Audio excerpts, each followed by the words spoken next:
So let's talk about being loved in the aspect of seeing the big picture of who you are, where you came from, and the spiritual journey itself. So in order to know about being loved, it's to realize that you have this innate experience, this primordial experience of knowing what it means to be completely loved by God, Goddess, all that is. Because outside of time and space, before you became physical, you were once a part of that love that was continual and continuous. It was there all the time. And you wanting to know yourself and your own uniqueness, your own individual expression of the divine, you decided to separate, to grow, to learn, because you can only know something when there are two expressions of it.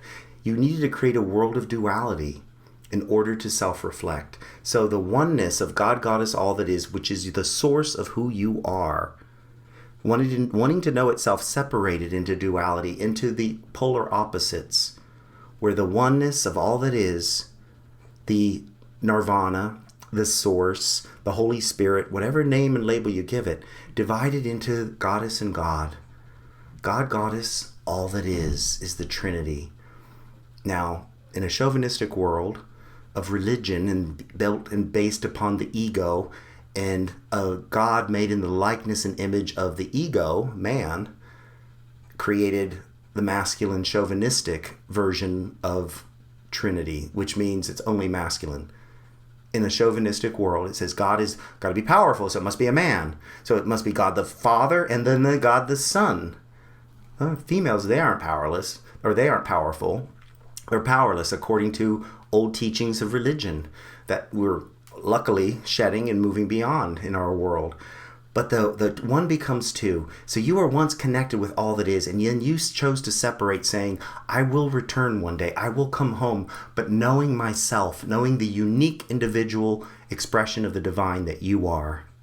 The unique powers, your spiritual gifts, your talents, your strengths, and what you came to offer to the big picture of life. So you separated, but you once knew that connection, that divinity, that wholeness, that oneness in your spiritual journey, in your spiritual pursuit. And being loved then, as you separated, you came into the physical world and you needed somebody to create a body for you, right? So you chose parents, two individuals, a male and a female, that gave birth to a vehicle for you to occupy. And your soul and your spirit, your consciousness took hold of that vehicle with an agreement. There's a soul agreement between you and your mother's soul and your father's soul to provide you with opportunities to grow, to learn, to know, to understand yourself and other people, and to experience the duality. And what does that mean? The duality is the world of opposites, meaning that you came from the world of oneness where God, Goddess, all that is everything. Well, you had to create the reflection of the absence of the world of oneness. So you created the world of duality. So the one becomes two. And then you come into the world forgetting who you are, because that would be no fun to remember everything. You have to forget so that you can start with a clean slate to discover yourself. And so you come into the physical world and you project onto Mother, Goddess. You project onto Father, God.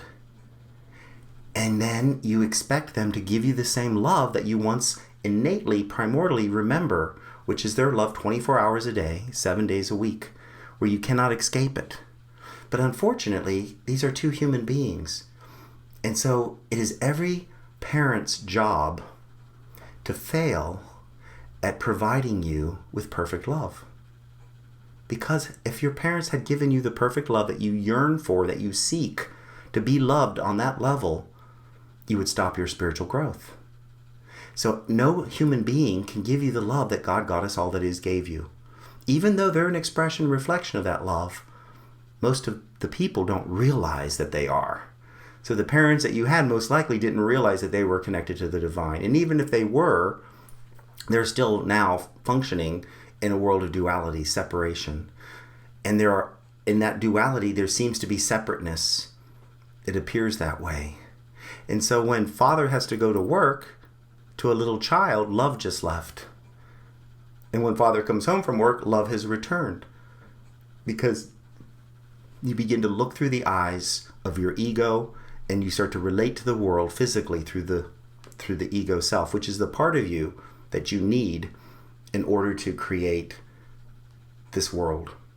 In other words, the ego is the part of you that relates to the physical world through the five senses of smell, touch, taste, smell, and hearing. So you need an ego to navigate through the physical world. So you separate part of your consciousness from the soul and spirit to create an ego.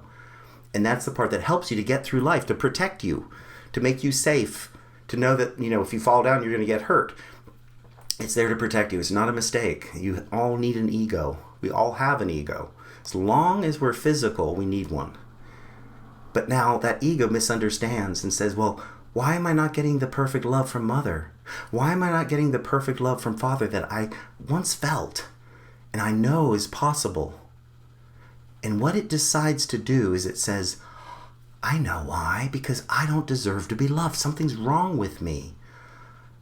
I'm flawed and defect. There must be, and that's where shame comes into the equation. And so it's that journey of separating and forgetting and projecting Goddess onto mother and God onto father, which is our own mistake, that we then decide and discover shame. That somehow I'm not worthy of being loved. There must be something wrong with me. That's easier for a child to deal with than it would be for the child to realize that these two parents aren't capable of raising me. So I would turn it into shame. And it's part of your spiritual journey. It's part of the growth cycle of separating and forgetting who you are as a spiritual being. And that's the first half of your life is about separating and forgetting. And then you wake up to begin to ignite a spark of knowing there's got to be something more to me in life. And you start to remember and reunite with your soul and spirit. Often that happens in the dark night of the soul, when a crisis takes place, a health crisis or a relationship crisis or something that happens that shakes you at the core of your being, shakes you loose from your ego's grip to open up to the light of your inner being, the light of your soul and spirit.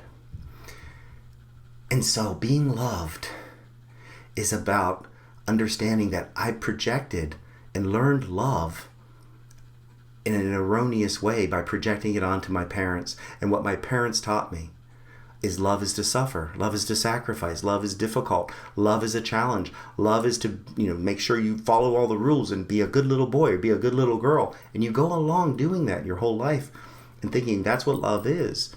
And part of that is love. It's not saying it's, black and white, but it's not the genuine love that you seek and yearn for.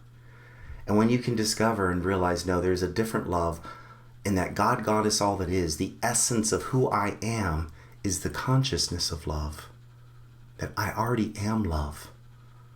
And you start to unfold and uncover that. That's when you can start to shake loose of the old definitions of what it means to be loving, shake loose of the inherent martyrhood and self-pity that you've been taught and conditioned to believe that's what love is.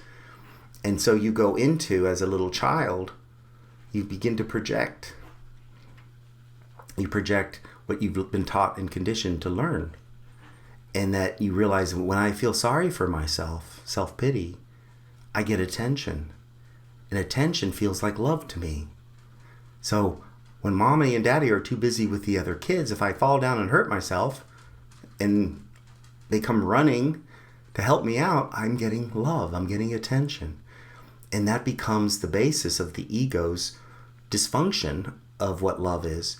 And so you continue that process. While it worked in childhood, it seemed to work, and I could numb out to some of the pain, and I got attention, but that's not the love of the divine.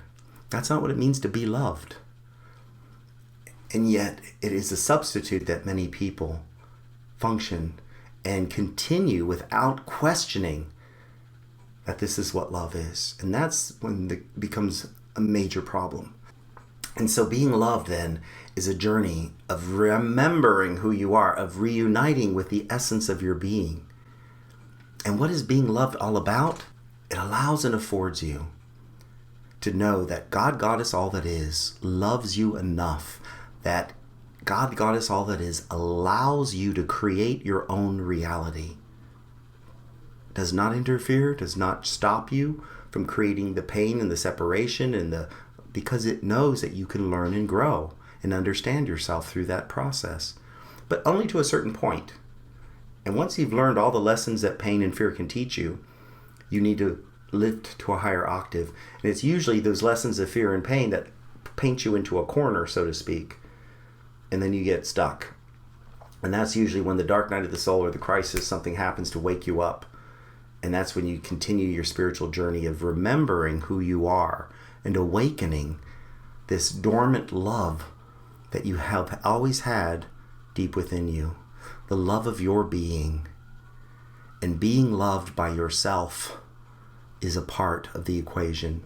Self-love is what allows you the foundation to not only give love to others, but to then receive love back.